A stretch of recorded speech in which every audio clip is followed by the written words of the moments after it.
My name is Christopher Phillips. I'm a first year at the college. My question is for Mr. Stelter.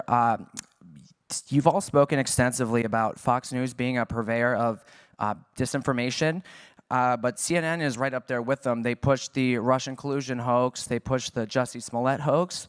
They smeared Justice Kavanaugh as a rapist, and they also smeared Nick Sandmann as a white supremacist. And yes, they dismissed the Hunter Biden laptop affair as pure Russian disinformation. With mainstream corporate journalists becoming little more than apologists and cheerleaders for the regime, is it time to finally declare that the canon of journalistic ethics is dead or no longer operative?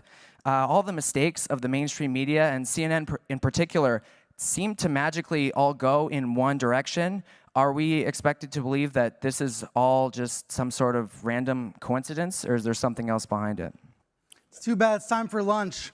You have 30 seconds. No, I mean, right? there's a clock that says 30 seconds. But I think my honest answer to you, and I'll come over and talk in more detail after this, is that I think you're describing a different channel than the one that I watch. But I understand that that is a popular right-wing narrative about CNN. I think it's important when we talk about shared reality and democracy, all these networks, all these news outlets have to defend democracy. And when they screw up, admit it. But when Benjamin Hall, the Fox correspondent, was wounded in Ukraine, the news crews at CNN and the New York Times stopped what they were doing, and they tried to help. They tried to help him get out of the country. They tried to find the dead crew members. That's what news outlets do. That's how they actually do work together, to your question about sharing those kinds of connections and trust. We don't talk about it enough, though. We don't share that reality about how that happens. And with regards to the regime, I think you mean the President Biden. The last time I spoke with a Biden aide, we yelled at each other. So that's the reality of the news business that people don't see, that people don't hear. They imagine that it's a situation that simply is not. But I think your question, it speaks to the failure of journalism to show our work and show the reality of how our profession operates. We have a lot of work to do, I think. I don't want to make too many fat jokes. You know, he's a large, portly fella. That's okay. But you know, his joke immediately, which is it's time for lunch. What happens? Why do you joke in a situation like that? Why was his immediate move to go to a joke? Because the guy told the truth. That young man, by the way, his name is Christopher Phillips. And Christopher Phillips, if you're watching this, I just want to give you a massive shout out. You are far more of a journalist than anyone at CNN, period. Why have none of those questions been directly asked to Stelter before, or to Acosta, or Tapper, or whoever else is working at that clown network anymore? I don't know. Nobody gets to ask them the questions. So Stelter jokes it off first about going to lunch. And that probably was what was really weighing on him. Like, the guy needs to eat every couple hours, obviously. But it's not just that. It's then his answer had nothing to do with the question. He could have addressed the Sandmann allegations. He could have addressed the Kavanaugh allegations. He could have addressed any of the allegations that were laid there and how CNN lied about those things. But he turned it into something about Ukraine and that the CNN staff helped the Fox staff or something. That is nothing. And he kept repeating this phrase, shared reality. Shared reality. Well, I want to be very clear. If you're watching CNN and you believe it's true, or if you're a news anchor at CNN, I do not share your reality. I don't want to share your reality. You can have your reality. It's not my reality, and it's not reality. It's a reality, and it's a made-up reality, and it's a lying reality. I have real reality. You watching this, you have real reality, and that's what we have to protect and defend. And as I keep saying, we have to mock the hell out of these people, let them burn themselves down, and we then have to build new things. And that really is where most of my energy is these days, and that's what's going to be probably for the rest of my career and life and purpose of this show and everything else that I do. But the nonsense, the sheer ridiculous, give me a good adjective here. Well, I always say bananas. Give me something here. Just absurdity. Thank you, with your thesaurus over there. The sheer absurdity of everything going on. Well, now, LA County, the place that I fled, and here's some money going into the Flee Cali Fund, which, as I keep saying, I may be changing. It was going to pay somebody to leave California and move to Florida, but actually I think, you know what, I'm officially making the change. I will pay someone to leave Florida. If you are a lefty wingnut moron, this Nikki Fried or Charlie Crist, I will pay you to leave Florida. Or maybe I'll have two Chars, I don't know. I don't want to change it up on people. People have been emailing me that they really want the money at the end of the year to flee Cali. Anyway, LA County, which is the very city that I fled, they are now stopping people city, they are stopping city supervisors and city employees from coming to Florida on official state business. Yeah, here's some info from the Dallas Morning News. The LA County Board of Supervisors voted Tuesday to bar its officials from traveling to Texas and Florida after those states enacted policies targeting LGBT youth. Yes, that is completely untrue, actually. The Pasadena Star News reported that the board vote was unanimous. I'm shocked.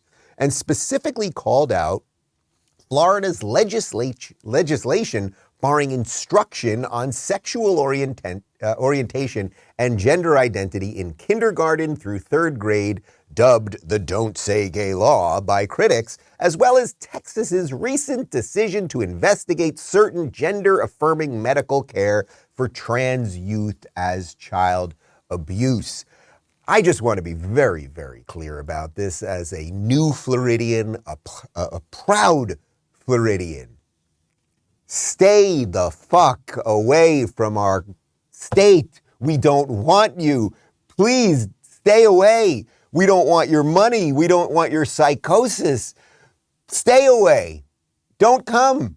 And then yesterday when I heard this, I was trying to come up with a list. Who's left that's sane in Los Angeles at this point? I got 3. I can come up with 3 right now. I got, one isn't quite in LA, but close enough. I've got Dennis Prager. He's still in LA. They got PragerU over there, and they've got obviously some sane, great people over there.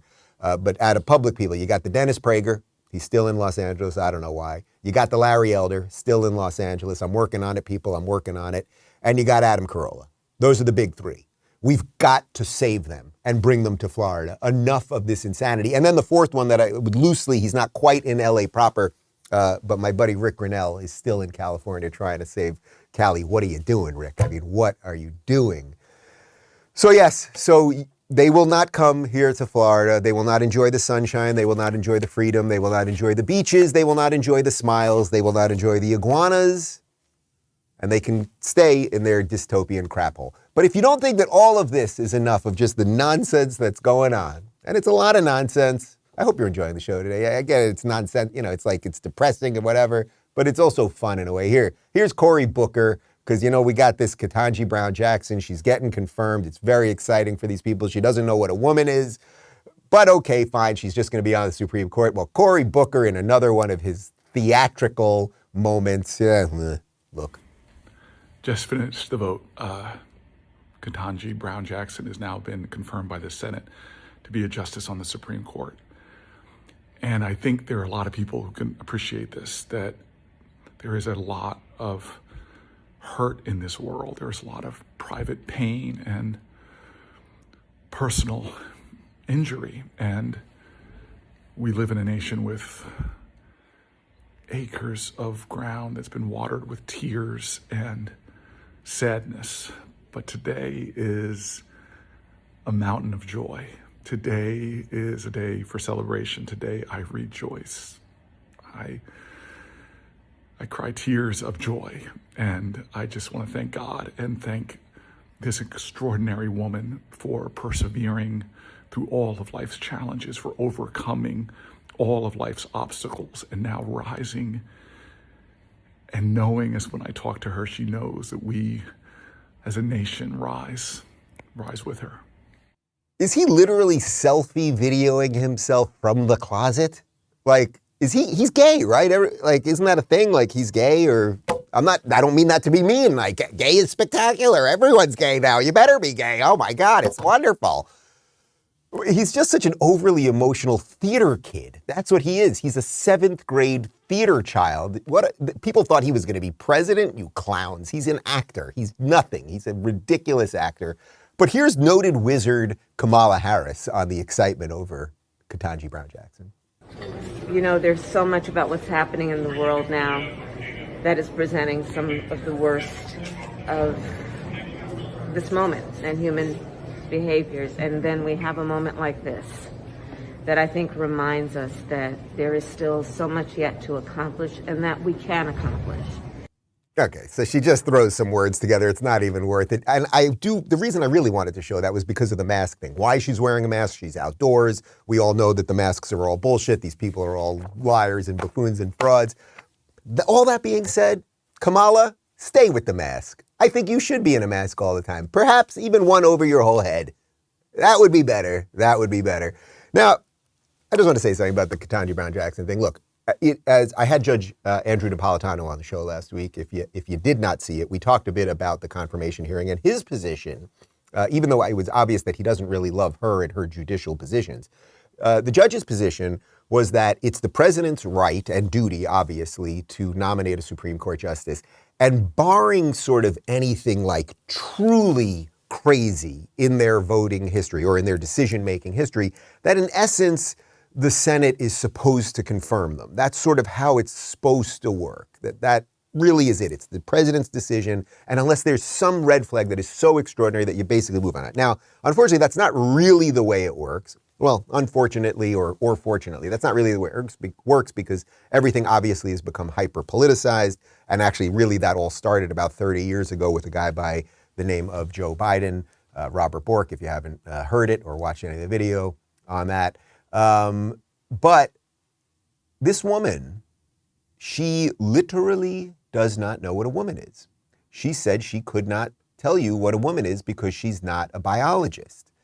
Now, relative to what's going on in the country right now with everything I've covered on the show today and the endless craziness related to gender and everything else, it might be important that a Supreme Court justice have some sense of what a woman is. It might be relevant, right? She also said that she didn't know when natural rights begin, which might be important relative to the fact that Roe v. Wade will most likely be kicked up to the Supreme Court. So whether an unborn child is a child, when does life begin, all of these things, she has apparently no opinion on any of that. But then we found this video, and this is really just spectacular. Here's Senator Ted Cruz. I like Ted. He just nailed the hell out of her, and it's just spectacular. Sit back and enjoy. But I've never studied critical race theory, and I've never used it. It doesn't come up in the work that I do as a judge. So with respect, I find that a curious statement because you gave a speech in April of 2015 at the University of Chicago in which you described the job you do as a judge. And you said sentencing is just plain interesting because it melds together myriad types of law, criminal law, and of course constitutional law, critical race theory. So you described in a speech to a law school what you were doing as critical race theory. What did you mean by, because that was an official responsibility of yours, what did you mean by what you were doing was critical race theory? What I meant was that there are a number of, that slide does not show the entire laundry list of different academic disciplines that I said relate to sentencing policy, but none of that relates to what I do as a judge. Ted Cruz, like he laid it out. That was Bugs Bunny getting Wile E. Coyote to go right off the cliff and then stand over nothing. Oh shit, like that was it right there. Anyway, she's going to be on the Supreme Court, and so be it. It is what it is. The court is politicized, obviously. But again, the question is not sort of whether her decisions lean, say, liberally or conservatively. The real question related to her is, does she understand what reality is? And if you don't, I mean, if you literally are afraid to say what the difference between a male and a woman is, hint, it involves the uterus, then perhaps you are not quite qualified to be making decisions on these things that are going to be kicked to you. So in summary today, before we get to the cold close, we did a little fun thing with Mr. Booker for you, or Mrs. Booker, whatever it is. I'm not a biologist. In summation, we've got the border, we've got everybody turning trans, we've got critical race theory on its way to the Supreme Court. The left has gone full radical. Show me a sane Democrat. I wish there were. Reinvent, reincarnate John F. Kennedy Jr. And let's get to it. Show me one, please. Please show me one. Please. Pretty, pretty, pretty, please.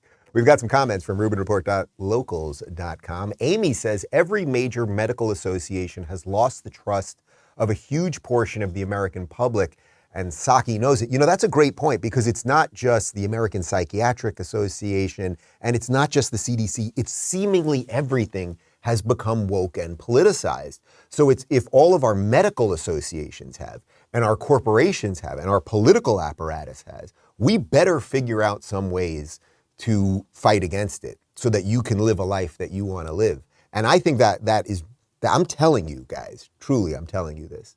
And it's not just because of this, although I do write a lot about this in the book on how you can actually take a hold of your life and succeed and thrive. That's why the subtitle, it's not just survive, how you can thrive in the midst of this nonsense. It is happening. I went to an event 2 days ago here in Miami where Mayor Suarez spoke, and you guys know Suarez. I mean, he basically rebuilt the tech world here in Miami because it melted down in San Francisco, but he's a Republican and he gets it and he wants to fight wokeism and he believes in capitalism, and Miami is exploding because of that. There is a new world being blazed right now if you're not afraid to see it. The Bitcoin conference is happening right now. Peter Thiel gave a huge speech about the Bitcoin conference yesterday and the importance of decentralization. Like the dystopian future we're in right now, it will never lead to a utopian future because utopia doesn't exist, but it could get us to something that'll be a little bit more like a synthwave future with all the cool music and a lot of the pinks and the aquas. You know what I'm talking about, a little bit purple. Okay.